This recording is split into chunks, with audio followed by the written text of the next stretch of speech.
When I started this video, it was going to be a straightforward review of 7Artisans 35mm f2 lens for M-mount rangefinder cameras.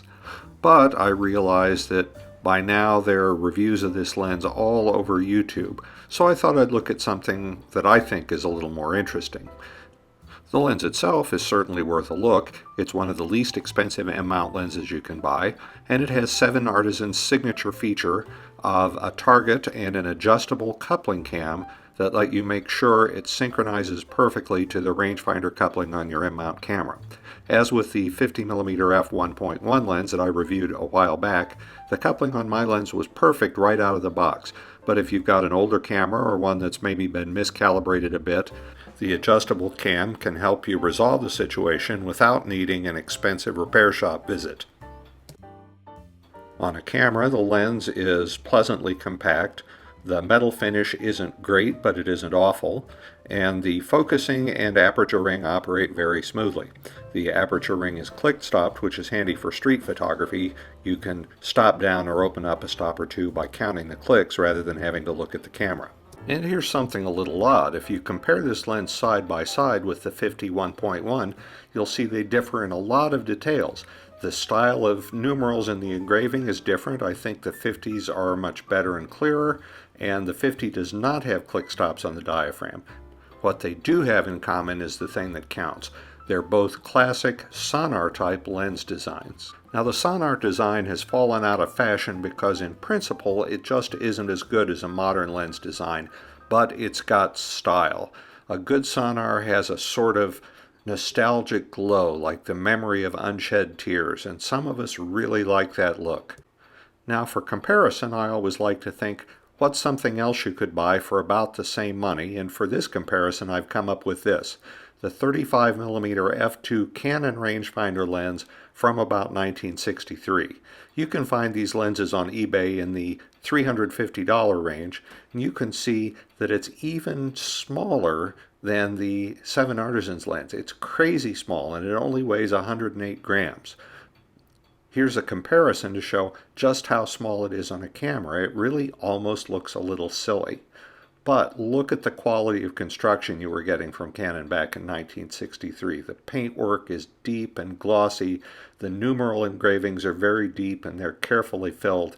You can tell that originally this was a much more expensive, much higher grade lens than 7Artisans is aiming for.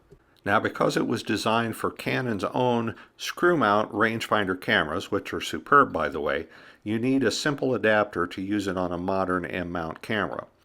Now this should be an especially interesting shootout because, as I said, the 7Artisans lens is a classic Sonnar design, whereas the Canon lens is a more modern Gauss type design, very similar to the ones that are used on most contemporary lenses today.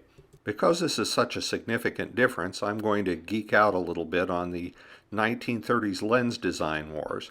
LEICA favored the Gauss type lens and Contax favored the Sonnar type lens. So what does that mean? Well, let's take a look at the Gauss type first. Carl Gauss was a mathematician who never designed camera lenses, but he had optical theories that other designers tried to use to get the best theoretical design. The key feature of the Gauss type lens is that it's symmetrical. If you look at the left and right halves, they're almost like mirror images of each other. That's good in theory, but it also means there are more air-to-glass surfaces, and in the 30s that was a problem. When light goes from air to glass or vice versa, some of it scatters, and that can cause flare and low contrast. In the Sonnar type lens, the designers made a deliberate trade-off, giving up some of the theoretical advantages of symmetry for the practical advantage of having fewer air-to-glass surfaces. A Sonnar lens isn't symmetrical at all. Look how much more is going on the left side than on the right side. But with 1930s technology, fewer air-to-glass surfaces meant better contrast and less flare. By the 1940s, though, the new technique of lens coating made scattering much less of a problem, so the Sonnar design fell by the wayside and the Gauss design won out.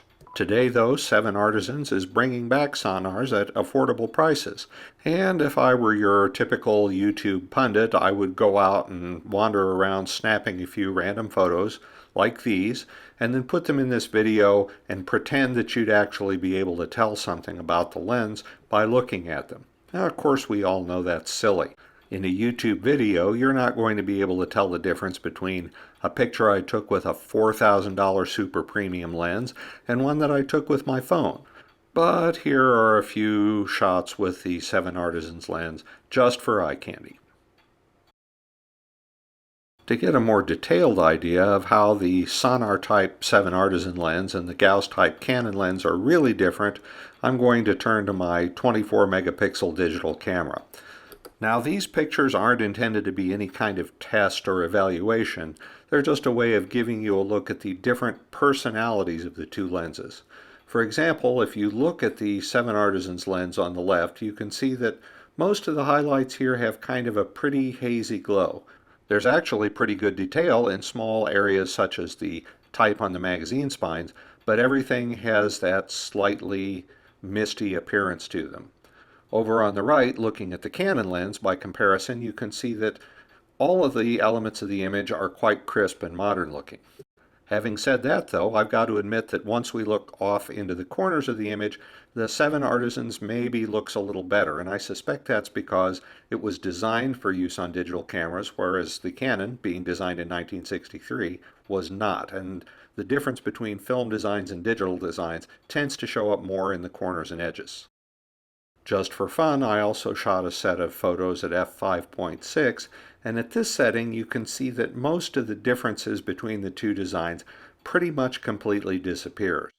Both of them look very crisp, they have fine detail, the halos typical of the Sonnar design have disappeared from the 7Artisans lens, and overall there just isn't a lot of difference between the two. Summing up, the 7Artisans 35mm f2 lens is a lot less radical than the 50mm f1.1.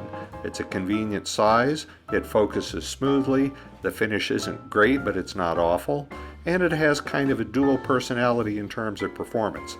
If you shoot it at f2 you get that pretty Sonnar glow, and if you stop it down you get a conventional sharp lens to use on your M-mount camera. I really appreciate 7Artisans making it because for me, Sonnars still rule.